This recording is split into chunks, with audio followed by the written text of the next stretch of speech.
Wave optics, ठीक है। Wave तो वेव है ही, ऑप्टिक्स का मतलब लाइट से, स्टडी ऑफ लाइट। तो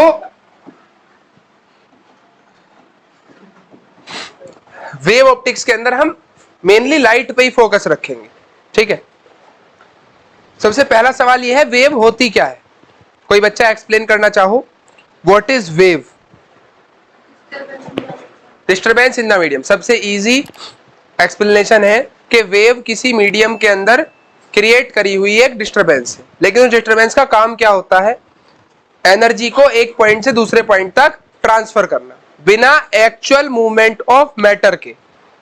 जैसे कि अगर मैं बोल रहा हूं तो भी एक साउंड वेव प्रोड्यूस हो रही है, ठीक है। वो अपने साथ एनर्जी, मोमेंटम वगैरह भी ट्रांसफर कर रही है, लेकिन कोई भी पार्टिकल ऐसा नहीं है कि एक पार्टिकल मीडियम का वहां तक जा रहा है एनर्जी ट्रांसफर करने के लिए। एक पार्टिकल अगले को ट्रांसफर करता है, अगला उससे अगले को, तो कुल मिला के ऑल ओवर मैटर का कुछ ट्रांसफर बिना हुए एनर्जी साथ साथ क्या जा रही है? ट्रांसफर हो रही है।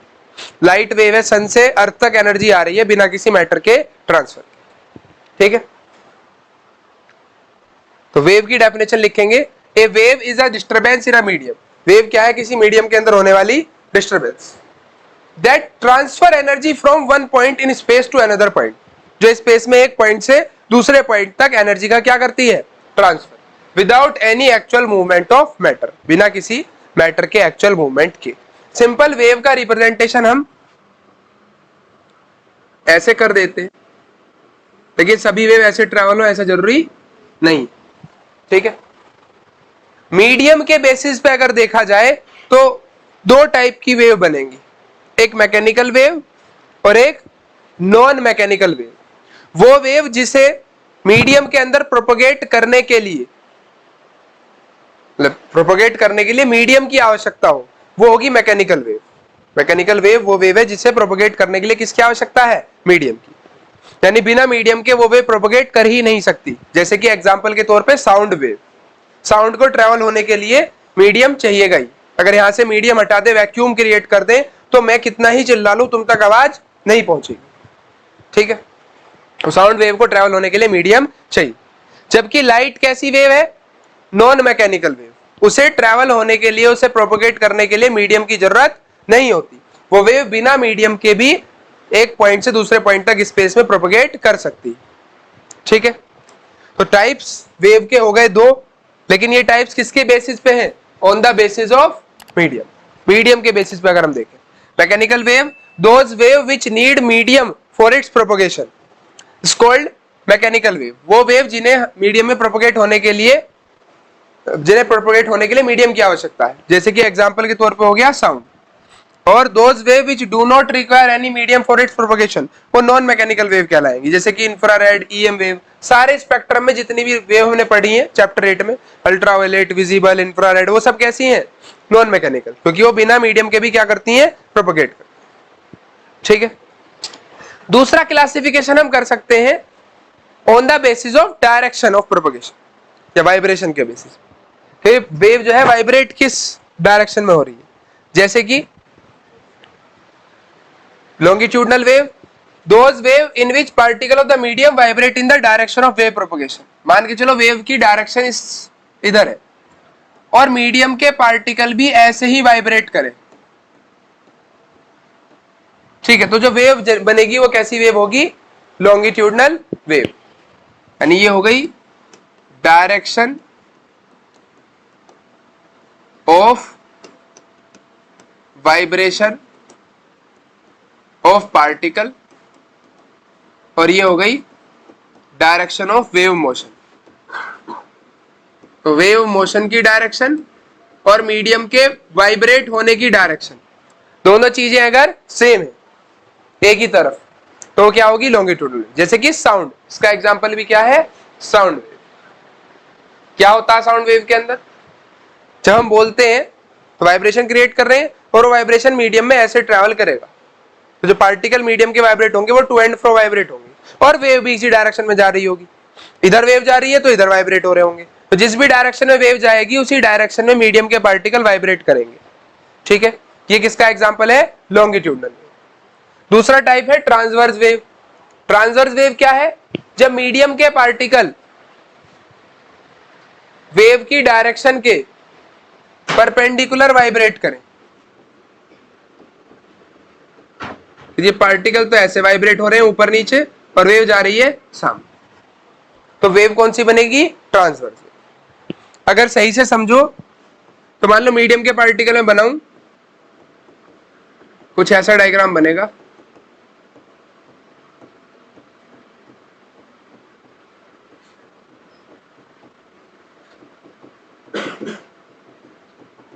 कहीं पे पार्टिकल पास पास, कहीं फिर दूर दूर हो गए, फिर कहीं पास पास हो गए, फिर दूर दूर हो गए। ठीक है, ये लॉन्गिट्यूडनल वेव का है। To and fro particle vibrate कर रहे हैं। ठीक है, यहां कंप्रेशन बन रहा है और ये रेयरफैक्शन बन रहा है।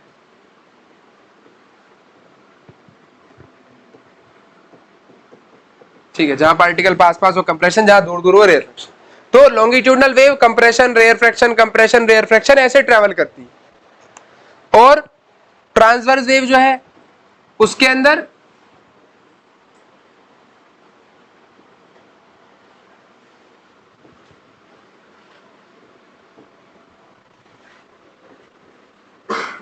क्रेस्ट, ट्रफ,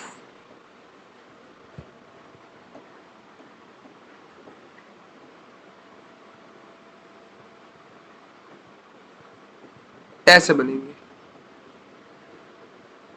ठीक है, यानी हो गया ये हाईएस्ट पॉइंट, ये हो गया डिप्रेशन। ठीक है, तो लॉन्गिट्यूडनल वेव के अंदर पार्टिकल ऐसे वाइब्रेट कर रहे होंगे, उसके ट्रांसवर्स के अंदर क्रेस्ट ट्रफ बना रहे हैं, और लॉन्गिट्यूडनल के अंदर कंप्रेशन और रेयरफैक्शन। तो वेव का अगर हम मीडियम के बेसिस पे क्लासिफिकेशन करते हैं तो मैकेनिकल और नॉन मैकेनिकल। मैकेनिकल वो जिन्हें मीडियम की आवश्यकता है, नॉन मैकेनिकल वो जिन्हें मीडियम की आवश्यकता नहीं। एक बात मैं क्लियर कर दूं, कुछ बच्चों को लगता है कि मीडियम की आवश्यकता नहीं है का मतलब कि जहां मीडियम होगा वहां वेव ट्रेवल नहीं करेगी, ऐसा नहीं। नॉन मैकेनिकल वेव वो है जो मीडियम में भी ट्रेवल करेगी और बिना मीडियम के भी करेगी। ठीक है, इन्हें मीडियम की आवश्यकता है, ये बिना मीडियम के नहीं ट्रेवल करती। ये वाली दोनों ही केस में प्रोपोगेट करने वाली। ऐसे ही लॉन्गिट्यूडनल ट्रांसवर्स है, तो पार्टिकल वेव की डायरेक्शन में वाइब्रेट करेगा वो लॉन्गिट्यूडनल वेव, और जहां पार्टिकल वेव के परपेंडिकुलर, वेव की डायरेक्शन ऑफ मोशन के परपेंडिकुलर वाइब्रेट करेगा वो क्या होगी? ट्रांसवर्स।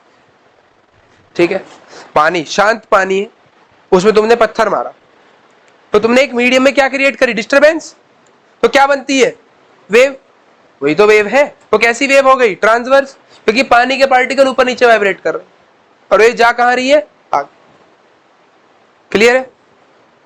जितना भी मैं स्टार्टिंग का समझा रहा हूं ये सभी बेसिक टॉपिक है वेव के बारे में जो तुम्हें पता होने चाहिए, जो तुमने कहीं 9th या 11th में पढ़ रखे।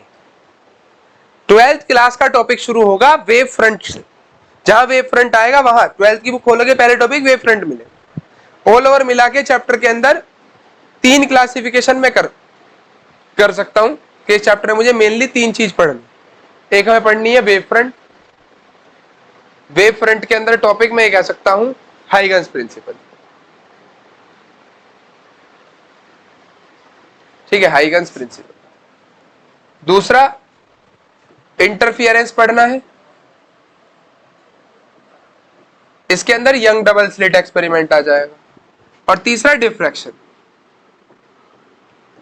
क्वेश्चन चैप्टर से बहुत ज्यादा घुमा फिरा के नहीं पूछा जाता बोर्ड के अंदर। इस चैप्टर से क्वेश्चन काफी सिंपल पूछे गए हैं, यानी इजीली अगर तुम चैप्टर की थ्योरी पढ़ लो तो क्वेश्चन आराम से, काफी सारे क्वेश्चन तो ऐसे हैं जो हो जाएंगे। नेक्स्ट टॉपिक है एम्पलीट्यूड ऑफ वेव। तो वेव जैसे ट्रैवल करती है तो जो पार्टिकल सबसे ज्यादा डिस्प्लेस होगा अपनी पोजीशन से, उसकी जो डिस्प्लेसमेंट है उसे हमने एम्पलीट्यूड का ए से डिनोट करते हैं। ये वेव का क्या है? Amplitude. The maximum displacement covered by the particle atom of a medium vibrating from its equilibrium position. It is noted bye A. SI unit अगर इसकी लिखोगे तो मीटर में। दूसरा वेवलेंथ। वेवलेंथ क्या होती है? क्रैश से क्रैश तक की दूरी या ट्रफ से ट्रफ तक की दूरी क्या है? वेवलेंथ। ठीक है, the distance between two successive crash और ट्रफ TROUGH, ठीक है, is called its wavelength, it is denoted by lambda, wavelength को लैम्डा से डिनोट करते हैं और इसकी भी एसआई यूनिट क्या हो गई, मीटर। नेक्स्ट फ्रीक्वेंसी, फ्रीक्वेंसी क्या है, एक सेकंड में कितनी साइकिल वेव कंप्लीट कर रही है, number of cycle completed by the particle of medium in 1 second is called its frequency. इसे हम एफ से या न्यू से डिनोट करते हैं।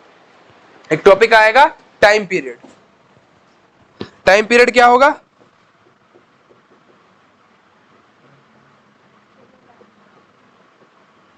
एक साइकिल कंप्लीट करने में जो समय लगा, time taken to complete 1 cycle.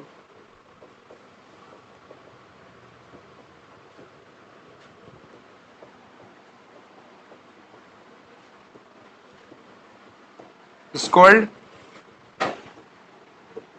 Time period. एक साइकिल को कंप्लीट करने में जो समय लगता है वो टाइम पीरियड है। टाइम पीरियड का फॉर्मूला हो गया 1/f, 1/f। कोई परेशानी देख लो अगर कोई दिक्कत लग रही हो तो। क्लियर है इतना, टाइम पीरियड का formula 1/f, reciprocal of frequency. Unit time period की सेकंड या मिनट आवर जो भी होगी, ऐसा यूनिट सेकंड में ही रहेगी। Next coherent wave. Coherent wave क्या होती है, ऐसी वेव जिनकी फ्रीक्वेंसी सेम हो और फेज डिफरेंस कांस्टेंट हो। कोहेरेंट कोई अकेली वेव नहीं होती, दो या दो से ज्यादा वेव को हम कोहेरेंट तब कहेंगे जब उनकी सेम फ्रीक्वेंसी और कांस्टेंट फेज डिफरेंस रहेगा। मतलब अगर दो वेव ऐसे ट्रेवल कर रही है मीडियम में,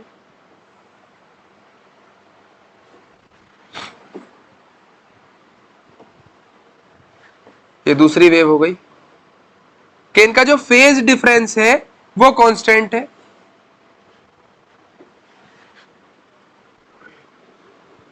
अगर हर केस में तुम यहां फेज डिफरेंस देखोगे, ये फेज डिफरेंस, ये फाई हर जगह पे सेम आ रहा, ठीक है, तो ये वेव क्या होंगी, कोहेरेंट। मान लो ऐसी वेव बना दे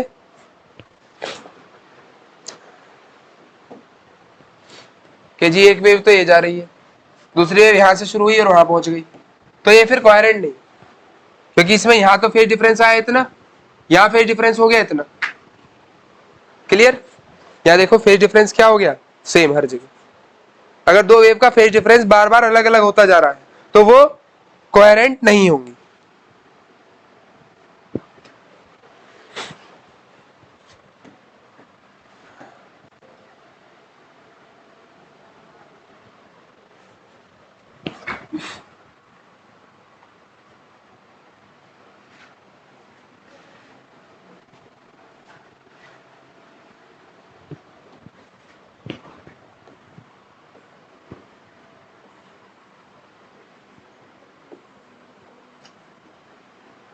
दो वेव कांस्टेंट फेज डिफरेंस की अगर बन रही हैं तो वो कोहेरेंट वेव। क्लियर। नेक्स्ट अब यहां से टॉपिक स्टार्ट है 12th क्लास का, वेव फ्रंट। वेव फ्रंट क्या है, a wave front is defined as the continuous locus of all such particles of the medium which are vibrating in the same phase at any instant. किसी एक phase पे जितने भी particle जो same phase पे vibrate कर रहे होंगे, अगर उन सब का हम जो पॉइंट्स आ रहे हैं उनका लोकस निकाल ले, उसे हम क्या बोलेंगे, वेव फ्रंट। जैसे मेरे पास कोई लाइट सोर्स है, ठीक है, अब ये लाइट सोर्स मीडियम के अंदर वाइब्रेट कर रही है, मतलब लाइट सोर्स से जो लाइट निकलेगी वो मीडियम के अंदर वाइब्रेशन कर रही है। मान के चलो कुछ ऐसा हम बना ले कि भाई पॉइंट सोर्स है, इससे लाइट निकली, यहां पे एक वेव कंप्लीट हो गई, ऐसे एक वेव कंप्लीट हो गई, इधर एक वेव कंप्लीट हो गई, ठीक है, इधर एक वेव कंप्लीट। तो ये सारे पार्टिकल जो इस वक्त ये वाले मैंने बनाए हैं, ये सब सेम फेज 2 पाई पे आ रहे हैं। ऐसे बनता है ना वेव के अंदर 0 पाई 2 पाई, तो सारे 2 पाई वाले पार्टिकल मैंने उठा लिए और इन सबका लोकस पाथ बना दिया, जो भी उनका पॉइंट आ रहा सबको जोड़ दिया, तो जो ये बना शेप, ये क्या है, वेव फ्रंट।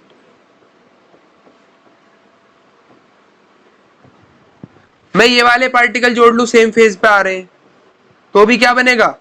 Wave front. और कोई फेज पे ऐड कर ले, ऐसे वेव फ्रंट बनेगा। ठीक है, सेम किसी एक वक्त, किसी एक इंस्टेंट पे लिखा हुआ है कि किसी भी एक इंस्टेंट पे सेम फेज में आने वाले जितने भी पार्टिकल हैं, ठीक है, उनका जो कंटिन्यूअस लोकस है उसे हम क्या बोल रहे हैं? Wave front. कोई परेशानी किसी बच्चे को है? डेफिनेशन, लोकस बोलते हैं पाथ की इक्वेशन को। वेव फ्रंट के भी 3 टाइप है, on the basis of light source. Wave front के जो मैं टाइप क्लासिफाई कर रहा हूं, ये किसकी बेसिस पे कर रहा हूं? लाइट सोर्स कैसी, ठीक है, लाइट सोर्स की भी शेप ना, शेप ऑफ सोर्स पे डिपेंड करता है। अगर हमारे पास पॉइंट सोर्स है, जैसे मैंने पीछे बनाया, कोई मेरे पास लाइट की कैसी सोर्स है? पॉइंट सोर्स, तो जो वेव फ्रंट बनेगा वो कैसा बनेगा? स्फेरिकल। ठीक है, क्योंकि सेम फेज पे आने वाले जितने भी पार्टिकल हैं वो सब स्फेरिकल बनेंगे। इन वालों को जोड़ोगे सब ये बन गए 2 पाई, किसी पोजीशन पे जोड़ सकते हो, पाई बाय 2 पे भी जोड़ सकते हैं, यहां भी बना सकते हो तुम सर। लेकिन वेव फ्रंट जो बनेगा, अगर पॉइंट सोर्स है तो कैसा बनेगा? स्फेरिकल। दूसरा, अगर वेव फ्रंट लीनियर है, मतलब सॉरी सोर्स अगर लीनियर है तो वेव फ्रंट बनेगा सिलेंड्रिकल। मान लो कोई ऐसी लाइट सोर्स है जैसे ट्यूबलाइट होती है, ऐसे लाइट निकल रही है इसमें से, इधर भी सारे में, ये पूरा सिलेंड्रिकल पोर्शन लाइट एमिट कर रहा है, ये पूरा CS से सिलेंडर का, तो इधर से भी लाइट निकलेगी, इधर भी लाइट निकलेगी। सेम फेज में आने वाले पार्टिकल को अगर तुम जोड़ोगे तो जो पार्टिकल बैठेंगे वो किधर बैठेंगे? अब ये साइडों में ही निकलती हुई दिखाई जा रही है, सामने भी निकल रही होगी, पीछे भी निकल रही होगी। सारों को जब मैं जोड़ दूंगा सेम फेज में तो क्या बनेगा? सिलेंडर। कैसा वेव फ्रंट बनेगा? Cylindrical wave front. 2 पाई पे आने वाले, पाई पे आने वाले जोड़ लो सारे तो भी सिलेंडर बनेगा। तो अगर पॉइंट सोर्स हमारे पास लीनियर, मतलब लाइट सोर्स अगर लीनियर है तो वेव फ्रंट बनता है सिलेंड्रिकल। तीसरा टाइप प्लेन वेव फ्रंट, वो तब बनता है जब लाइट सोर्स डिस्टेंट है, बहुत दूर से कहीं से लाइट आ रही है, बहुत दूर से लाइट आती है तो कैसी आती है? पैरेलल। अब कहीं से पैरेलल लाइट रेज आ रही है तो जो वेव फ्रंट बनेगा वो कैसा बनेगा? Plane wave front. Yes, clear हो रही है बात? पॉइंट सोर्स तो spherical wave front, linear source तो cylindrical wave front, distant source तो plane wave front. Wave front के 3 टाइप हो, स्फेरिकल, सिलेंड्रिकल और प्लेन। तीनों ही टाइप में तुम्हें एक बात याद रखनी है, एक बात कि वेव फ्रंट हमेशा वेव की डायरेक्शन के परपेंडिकुलर बनेगा। Wave front is always perpendicular to the direction of wave propagation.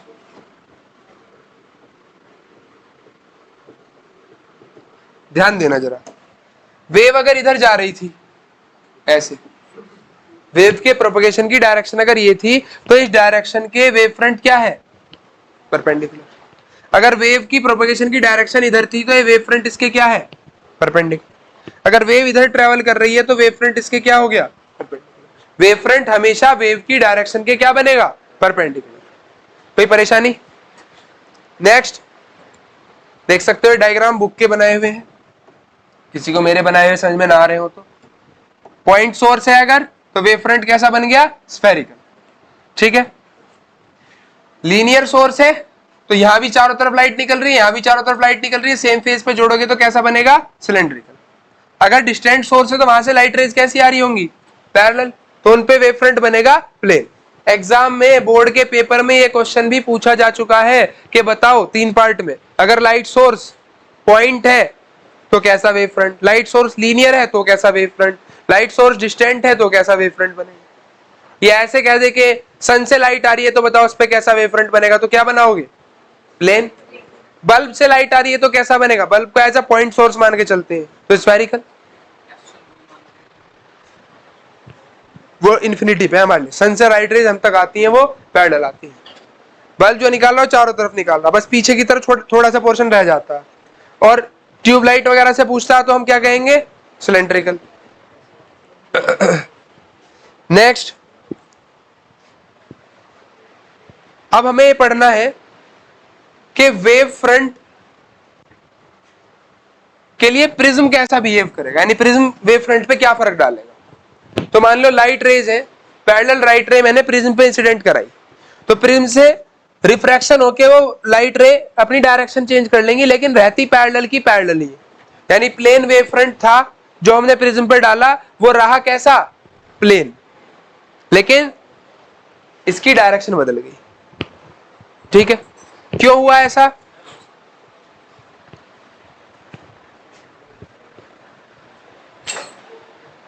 जो लाइट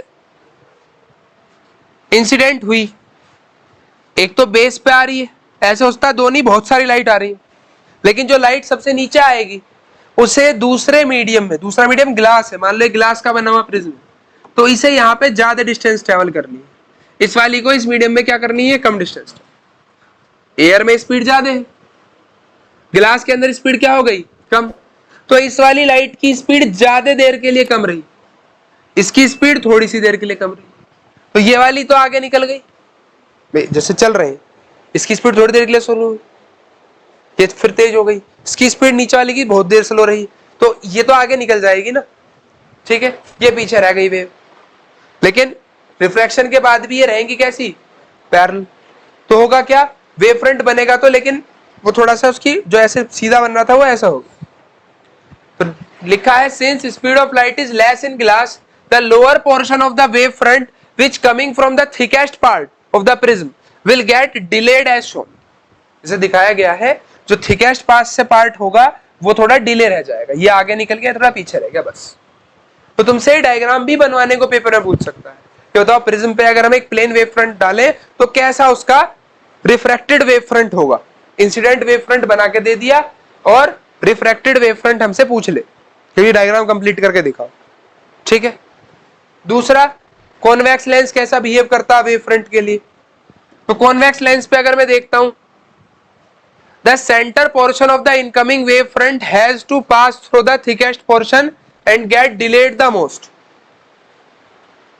जो बीच वाला पोर्शन है उसे लेंस के सबसे मोटे पार्ट से निकल के जाना है, यानी इस वाले की स्पीड सबसे ज्यादा देर के लिए क्या होने वाली है, कम, ये वाले की भी कम होगी, पर इनका पतला पतला पोर्शन है तो इनके लिए थोड़ी सी देर के लिए स्लो होगी, फिर वापस एयर में आ जाएगी तो जल्दी से स्पीड बढ़ जाएगी। ठीक है, तो ये वाले तो रिफ्रैक्शन होकर आगे निकल गए, ये तब तक इसी में ही रही लाइट वेव, तो सेम फेज पे पार्टिकल जोड़ो तो एक पार्टिकल तो इस फेज पे है उस टाइम, एक यहाँ है एक यहाँ, तो ऐसे प्लेन वेव फ्रंट रिफ्रैक्शन के बाद कैसा बन जाता है, स्फेरिकल वेव फ्रंट, और इस स्फीयर की रेडियस कितनी होगी, फोकल लेंथ जितनी, रेडियस कितनी होगी, फोकल लेंथ जितनी रेडियस। ठीक है, the centre portion of the incoming wave front has to pass through the thickest portion and get delayed the most, बीच वाला जो है सबसे पीछे रह गया, डिले हो गया, ये ऊपर वाले और ये नीचे वाले आगे निकल गए, तो ऐसा स्फेरिकल वेव फ्रंट बना। Emerging wave front has a depression at the center and therefore the wave front becomes spherical and converge to a point F which is called the focus, ये पूरा जो है कन्वर्ज करेगा ऐसे focus की तरफ। बताना कोई दिक्कत लग रही है तो,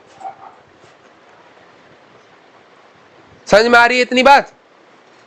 नेक्स्ट, कॉनकेव मिरर कैसा बिहेव करेगा, अगर हम कॉनकेव मिरर का देखें तो, अब मिरर के केस में एक बात समझो, प्रिज्म और लेंस में क्या था, लाइट को डेंसर मीडियम में जाना पड़ रहा था, मिरर के केस में वो एयर की एयर में रहेगी, डेंसर मीडियम में गई नहीं, लेकिन हमने इंसिडेंट कराया प्लेन वेव फ्रंट, ये बताओ मुझे कि जो लाइट यहां जा रही है और एक लाइट जो बिल्कुल सेंटर पे जा रही है, क्या ये पहले टकरा जाएगी शीशे पे, भाई कर्व है, जब मिरर कर्व है तो बीच वाली को तो थोड़ा लंबा चलना पड़ेगा क्योंकि ऐसे कर रहे हो उसे आगे जाना पड़ रहा है, और ऊपर वाली लाइट थोड़ा सा जल्दी टकरा गई मिरर से, उसे कम चलना पड़ रहा है क्योंकि आ तो एक जगह से ही रही है कहीं से। ठीक है, इससे ज्यादा डिस्टेंस ट्रैवल करनी पड़ रही है, इसे कम, तो ये तो टकरा के उल्टी आनी शुरू हो जाएगी, जब तक हो सकता है वो टकरा ही पा रही है, एक लाइट तो इंसिडेंट होने के बाद वापस रिफ्लेक्ट भी हो गई, ठीक है, और रिफ्लेक्ट भी वो कहां होगी, इधर। कॉनकेव मिरर तो कन्वर्ज कर देगा लाइट रेज को। अब हो सकता है जिस टाइम पे वो पार्टिकल यहां पहुंच गया, टकरा के वापस आ गया, तब तक ये दूसरे वाला क्या हो पा रहा है, इस पॉइंट तक ये वाला और ये वाला सेम फेज में। मैं रिफ्लेक्टेड की बात कर रहा हूं। इंसिडेंट रे तो जो आ रही है आ ही रही है, पैरेलल आ रही है सारी, पर टकराने के बाद रिफ्लेक्टेड पे देखो, एक तो वापस यही मिरर पे है, अभी वापस जाना शुरू हो रही है, एक यहां पहुंच गई। तो जब इन्हें सेम फेज वाले पार्टिकल को जोड़ोगे तो क्या बनेगा, स्फीयर। ऐसे यहां ये वाली भी, और ऊपर वाली और जल्दी वापस जाने लगी, ये वाली और जल्दी वापस जाने लगी, तो कैसा बना देंगी, स्फीयर बना देंगी। स्फीयर भी कैसा, जिसकी रेडियस इस कर्व की रेडियस से आधी होगी, क्योंकि इसकी रेडियस तो फोकल लेंथ जितनी है ना, तो फोकल लेंथ क्या होगी, r/2 की। क्या बात समझ में आ रही है, देख लो ध्यान से एक बार, कोई दिक्कत लग रही है तो मुझे बताओ। तो वेव फ्रंट क्या था, wave front is defined as the continuous locus of all such particles of the medium which are vibrating in the same phase at any instant. किसी भी एक इंस्टेंट पे सेम फेज में आने वाले सभी पार्टिकल को अगर हम जोड़ दें, उसका जो लोकस बनेगा, जो उसका पाथ बनेगा उस पॉइंट का, वो क्या होगा, वेव फ्रंट कहलाएगा। फिर डेफिनेशन बताई थी, और ये कुछ केस बताए थे कि भाई प्रिज्म पे डालोगे तो ऐसा वेव फ्रंट मूव करेगा, बैठो कॉन्वेक्स लेंस पे ऐसा वेव फ्रंट बनेगा, कॉनकेव पे ये। इसके बाद देखिए नोट पॉइंट समझाया था, मैं नोट पॉइंट ये बताया, the total time taken from a point on the object to corresponding time on the image is the same. Object से इमेज तक लाइट के पहुंचने का जो टाइम है वो सेम रहे, पाथ चाहे कोई सा भी हो। मे बी तुम ऑब्जेक्ट से इमेज तक का शॉर्टेस्ट पार्ट देखो या लॉन्गेस्ट पाथ देखो, समय क्या लगेगा, सेम। अंतर क्या बैठ रहा था, स्पीड का। यहां से अगर कोई ऑब्जेक्ट है, कोई लाइट रेज जा रही है, और मान लो इस पॉइंट पे पहुंचती है, तो 3 पाथ कंसिडर कर ले, एक शॉर्टेस्ट कंसिडर कर ले और 2 लॉन्गेस्ट। तो यहां से यहां तक सारी वेव एक साथ पहुंची, ये वाली भी और ये वाली भी। टाइम जो लगा हुआ यहां से यहां तक पहुंचने का सेम। जब मीडियम में ज्यादा डिस्टेंस, क्योंकि जिसने शॉर्टेस्ट पाथ पकड़ा उसको मीडियम में ज्यादा चलना पड़ा, तो उसकी स्पीड ज्यादा देर के लिए स्लो हुई। जिसने लॉन्गेस्ट पाथ पकड़ा उसे मीडियम में कम देर के लिए चलना पड़ा, उसकी स्पीड कम देर के लिए स्लो। तो जहां डिस्टेंस ज्यादा हुई वहां स्पीड कम, मतलब सॉरी फास्ट, और जहां डिस्टेंस कम वहां स्पीड स्लो। ठीक है, उल्टा बोल गया है, जहां डिस्टेंस कम ट्रेवल करनी पड़ रही है वहां स्पीड स्लो है, और जहां डिस्टेंस ज्यादा ट्रेवल करनी है वहां स्पीड थोड़ी फास्ट है। अगर एवरेज देखो पूरे मोशन, टाइमिंग सेम। मेन बात है कि जो टाइम लग रहा है वो सेम, ठीक है। यानी कि जैसे एक ही वेव पे बहुत सारी वेव फ्रंट बनते हैं, जैसे हमने इसमें बनाए थे, स्फेरिकल पे बनाए, प्लेन वेव फ्रंट बनाए। मैं ये कह सकता हूं कि एक वेव फ्रंट से दूसरे वेव फ्रंट तक लाइट के पहुंचने का जो टाइम है वो टाइम क्या रहेगा, सेम। यहां से यहां तक जाने का जो समय है वो सेम, सारी वेव के लिए सेम, यहां भी सारी वेव के लिए सेम।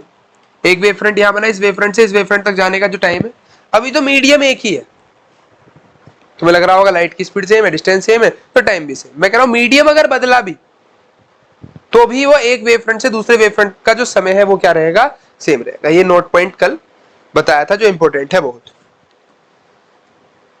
इसके अलावा अगर अब स्टार्ट करते हैं हाइगन्स प्रिंसिपल, तो हाइगन्स प्रिंसिपल पे क्वेश्चन आ रहा है एग्जाम में। हाइगन्स प्रिंसिपल की मदद से रिफ्लेक्शन प्रूफ करो, रिफ्रैक्शन प्रूफ करो, प्रूफ भी कर देंगे, पर इसका तो उसमें बहुत कम यूज होगा, उसमें यूज होगा वेव फ्रंट। बस ये समझ लो हाइगन्स ने वेव फ्रंट के बारे में हमें डिटेल बता दी। तो हाइगन्स प्रिंसिपल का स्टेटमेंट भी लिखने को आता है एग्जाम में, तो तुम्हें तीनों पॉइंट लिख के आने पड़ेंगे। तो हाइगन्स ने बताया कि जितने भी पार्टिकल वेव फ्रंट पे सिचुएटेड है वो ऐसे बिहेव करेंगे जैसे कि वो एक लाइट सोर्स है, फ्रेश लाइट सोर्स, वो अपने अंदर से नई लाइट वेव्स निकाल रहे हैं, ठीक है। और उन वेव्स को हम बोलेंगे सेकेंडरी वेवलेट्स, ठीक है। Every particle of the medium situated on wavefront act as a source.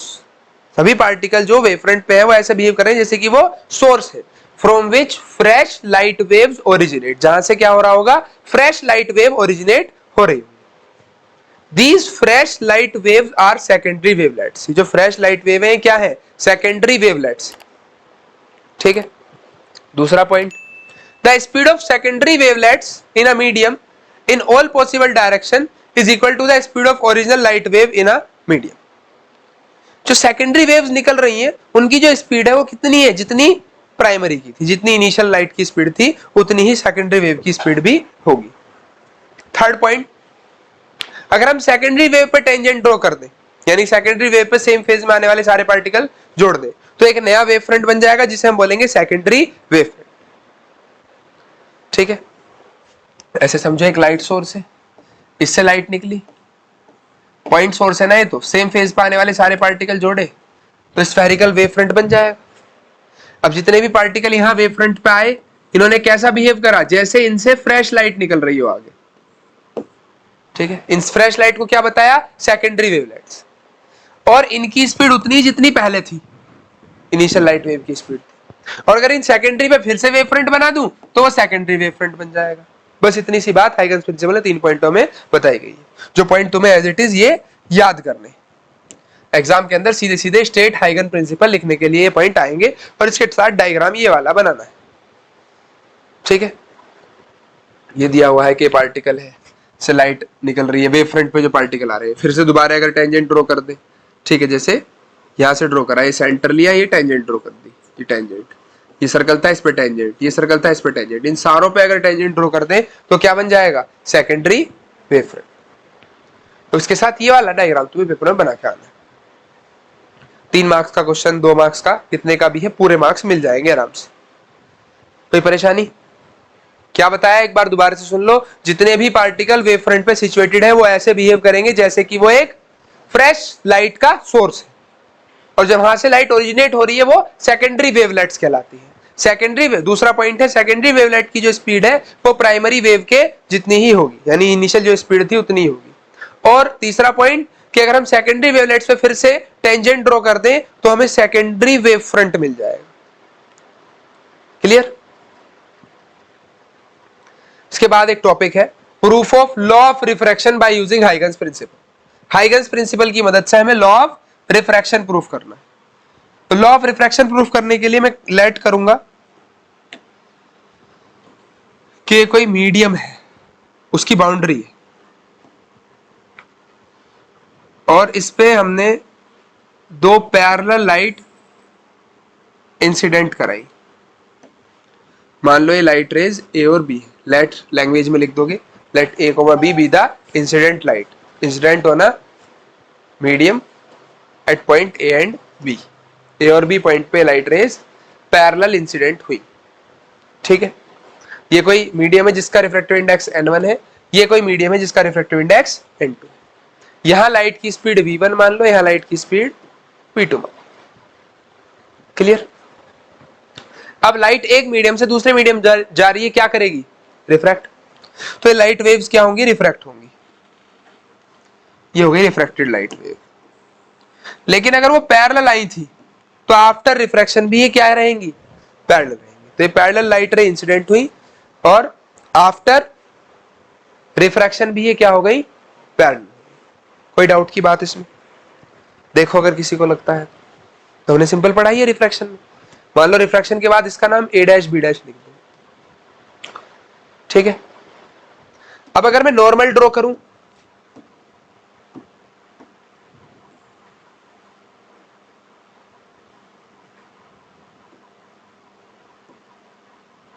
ठीक, नॉर्मल और इंसिडेंट रे के बीच में जो एंगल बनेगा, ये एंगल ऑफ इंसिडेंस, ये एंगल ऑफ रिफ्रैक्शन। सेम उधर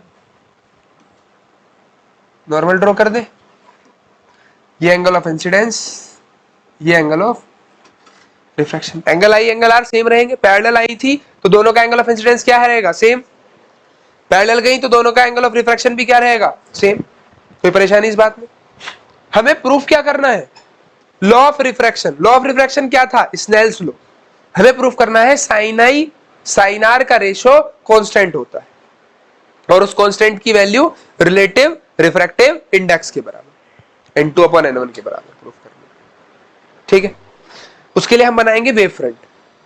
क्या करेंगे, वेव फ्रंट ड्रॉ करेंगे। एक वेव फ्रंट तो बना लो इंसिडेंट रेज पे। इंसिडेंट वेव पे जो वेव फ्रंट बनेगा वो इंसिडेंट वेव फ्रंट कहलाएगा, और वेव फ्रंट की कंडीशन समझाई थी कि वेव फ्रंट हमेशा लाइट वेव्स के क्या होता है, परपेंडिकुलर। और पैरेलल लाइट आ रही है, इसका मतलब लाइट सोर्स कैसा है, डिस्टेंट। और अगर डिस्टेंट लाइट सोर्स है तो प्लेन वेव फ्रंट बना दो। तो मैंने प्लेन वेव फ्रंट बना दिया। इस पॉइंट का नाम मैं रख दूं W1। ठीक है, क्या नाम रख दिया इसका ऋतिक, W1। कोई परेशानी।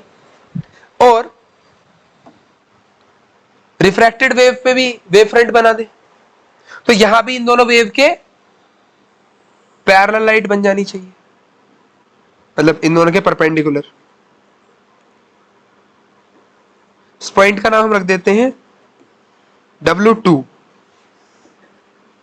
ये तो A है, ये पॉइंट हो गया W2। क्लियर। तो एक वेव फ्रंट बन गया AW1 और एक वेव फ्रंट बन गया BW2। AW1 इंसिडेंट का, BW2 रिफ्रैक्टेड का। ये ऐसा क्यों बना, क्योंकि मीडियम बदल गया, लाइट की स्पीड क्या हो गई, स्लो। यहां भी स्लो हुई नहीं, तो सेम फेज जो बैठेगा वो ये थोड़ा सा इधर हो जाएगा वेव फ्रंट ऐसे। और नॉर्मल बनना था, सिंपल सी बात है। अगर तुम्हें ज्यादा कंफ्यूजन भी आता तो मैंने बताया था कि वेव फ्रंट दोनों लाइट के नॉर्मल। तो ऐसे लाइट पे वेव फ्रंट यू बन गया, और जब वो टकरा के रिफ्रैक्ट हुई तो रिफ्रैक्ट होने के बाद वेव फ्रंट थोड़ा लाइट के पैरेलल ऐसे बन गया। ये डिस्टेंस अलग अलग हो सकती है, लेकिन एक वेव फ्रंट से दूसरे वेव फ्रंट तक लाइट को जाने में जो समय लगा वो समय क्या होना चाहिए था, इक्वल। एक वेव फ्रंट से दूसरे वेव फ्रंट तक जाने का जो टाइम है वो टाइम क्या रहेगा, इक्वल रहेगा। अगर लाइट की इस मीडियम के अंदर स्पीड v1 है तो W1 से B तक आने का समय v1t, मतलब यहां से यहां तक का टाइम t मान लू, तो डिस्टेंस का फॉर्मूला क्या हो गया, speed into time, v1 into T. और यहां से यहां तक का क्या, v2t। v1 v2 स्पीड इनकी अलग अलग जरूर है, लेकिन टाइम यहां से यहां तक का है, यहां से यहां तक का क्या रहेगा, सेम। तो मीडियम पड़े बदल जाए, लाइट की स्पीड पड़े बदल जाए, डिस्टेंस पड़े चेंज हो जाए, लाइट को एक वेवफ्रंट से दूसरे वेवफ्रंट तक ट्रेवल होने में टाइम हमेशा सेम लगता है। ये बात नोट पॉइंट में पीछे भी बता दी थी। ठीक है, अगर ये एंगल आई है तो क्या ये भी आई होगा, सोचो कैसे। ऐसा कुछ डायग्राम है, ये नॉर्मल है, ये इसके नॉर्मल है, ये एक्स, चलो इसे तो आई मान लो, ये आई मान लो, इसे एक्स मान लो। तो जब ये पूरा नॉर्मल है तो आई प्लस एक्स क्या बैठा, 90।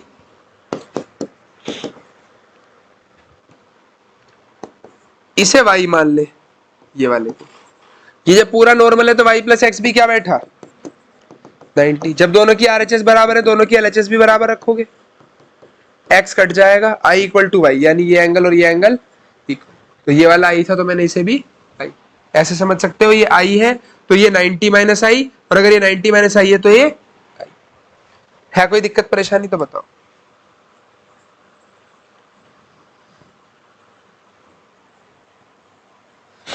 अब क्या करेंगे,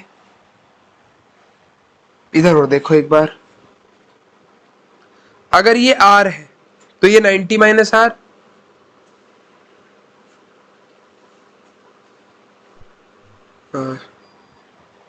इधर आओ इधर। अगर ये R है तो ये वाला एंगल 90 माइनस R, और ये वाला जो बचेगा ये कितना होगा, R। बिल्कुल सेम वही चीज जो यहाँ लगी, वही वहां लगेगी। अगर ये R है, ये पूरा 90 बनना था तो ये बचेगा 90 माइनस R, फिर ये पूरा 90 बनना था तो R बचेगा। ट्राइंगल लेना AW1B, और AW1B ट्राइंगल में साइन I लगा दो। साइन I का फॉर्मूला परपेंडिकुलर अपॉन हाइपोटेन्यूज, यानी कि BW1 अपॉन AB। BW1 की value V1t, V1t upon AB, ये आ गई साइन I की वैल्यू। ऐसे ही ट्राइंगल लेना AW2B, साइन R लगा दो। साइन का फॉर्मूला परपेंडिकुलर अपॉन हाइपोटेन्यूज। तो AW2 यानी V2T अपॉन AB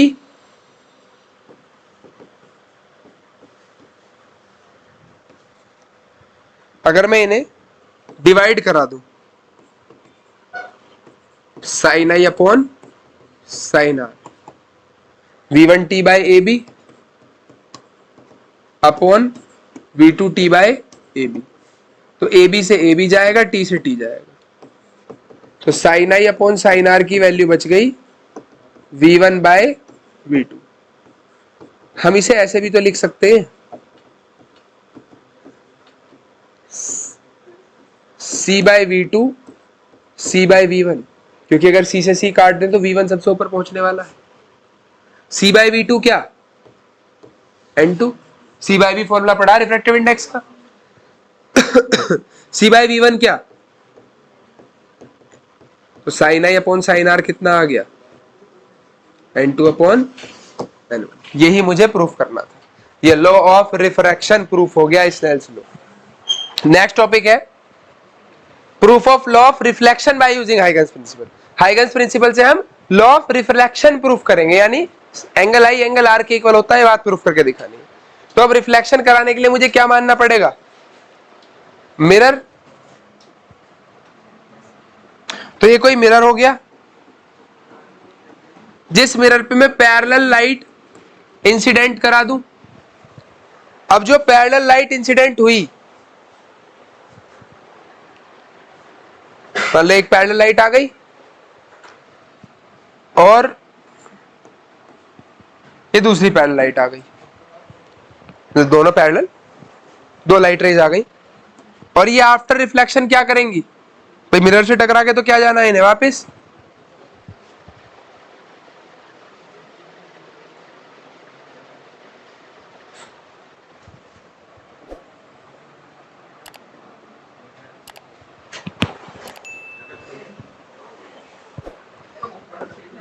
ये रिफ्लेक्टेड वेव बन गई।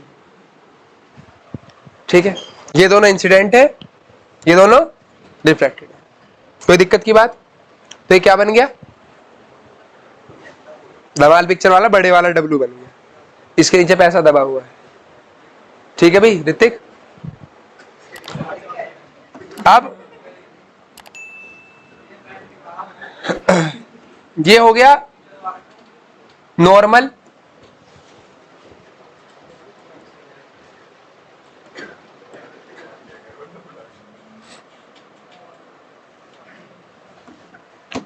ये एंगल आई, ये एंगल आर, ये एंगल आई, ये एंगल आर। मुझे एंगल आई को एंगल आर के इक्वल प्रूफ करना है, तो मैं इंसिडेंट रे पे वेव फ्रंट ड्रॉ कर लू। क्या बना लू, इंसिडेंट रे, ये दोनों इंसिडेंट रे हैं ये वाली, इन पे मैंने क्या कर दिया, एक वेव फ्रंट ड्रॉ कर दिया।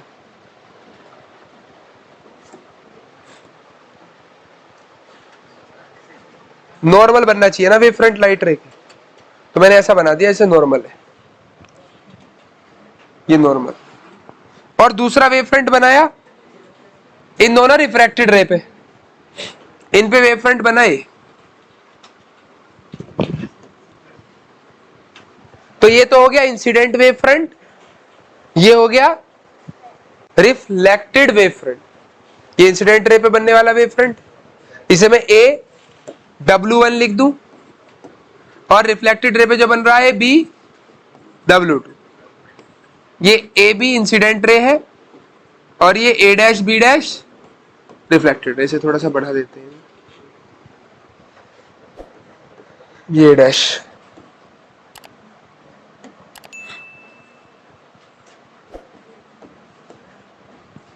ठीक है, ये एंगल आई है, ये 90 माइनस आई, ये आई बन जाएगा, ये R है, ये 90 माइनस R, ये R बन जाएगा।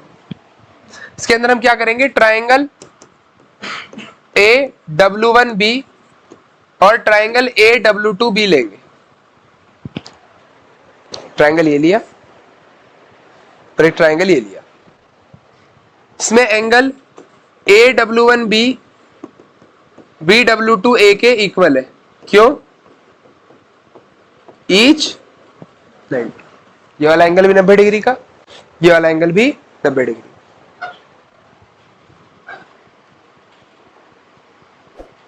ए बी और ए बी दोनों ट्राइंगल्स में क्या है, कॉमन, और एंगल ये साइड लेते हैं, ए डब्ल्यू 1 बी डब्ल्यू 2 के बराबर है। क्यों है, देखो ए डब्ल्यू 1 है पैरेलल लाइट के बीच की डिस्टेंस, शॉर्टर डिस्टेंस। अब क्योंकि पैरेलल लाइट टकरा के ऐसी की ऐसी चली गई तो उनके बीच की डिस्टेंस चेंज नहीं हुई, तो ये वाली जो बीच की डिस्टेंस है ये भी कितनी है, इक्वल होगी, distance between two parallel line.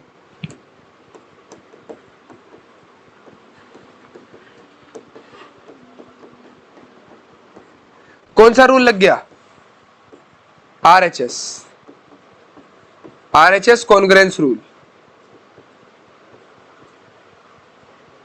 Triangle A W 1 B congruent हो गया triangle B W 2 A by CPST CPCT. अगर तो ट्राइंगल कॉन्ग्रुएंट हो गए तो सीपीसीटी से मैं इसका एंगल आई, इस ए डब्ल्यू 1 बी में आई और बी डब्ल्यू 2 ए में आर बराबर कर, तो एंगल आई एंगल आर के इक्वल प्रूफ हो जाए। तो आइगन्स प्रिंसिपल की मदद से हमने लॉ ऑफ रिफ्लेक्शन भी प्रूफ कर दिया और इससे पहले डेरिवेशन में लॉ ऑफ रिफ्रैक्शन भी प्रूफ कर दिया। देखो जल्दी बताओ अगर कोई दिक्कत लगती है कैसी भी।